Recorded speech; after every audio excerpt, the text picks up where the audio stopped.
Hola amigos del Excel, bienvenidos a un nuevo vídeo de Aprendiendo Excel. Hoy te quiero mostrar cómo resaltar celdas dependiendo de su contenido.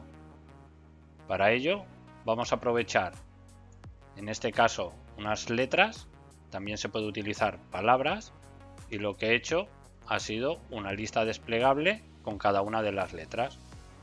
Bien, ¿cómo cambiamos el formato dependiendo de la letra o palabra que tenemos en nuestra celda?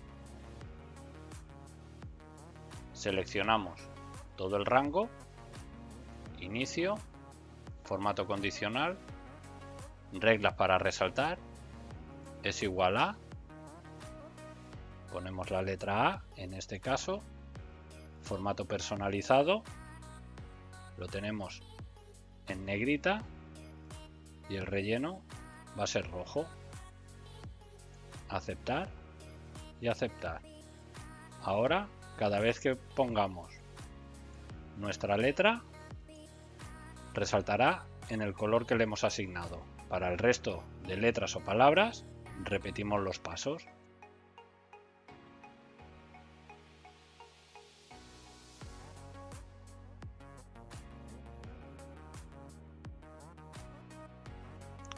Y ahora ya, dependiendo de la letra que vamos poniendo, nos irá cogiendo un formato establecido.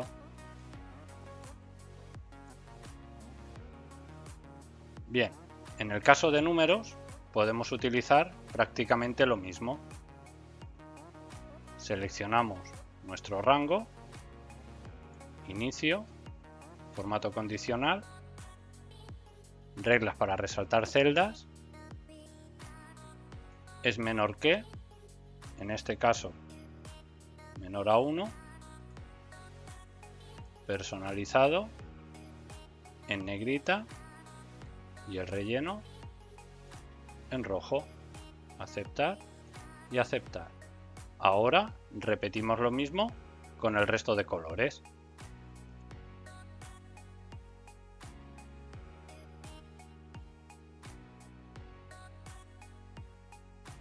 Y como podéis observar, ahora si nuestro valor cambia, se convierte en el color que hemos establecido. Bueno, espero se hayan resuelto tus dudas.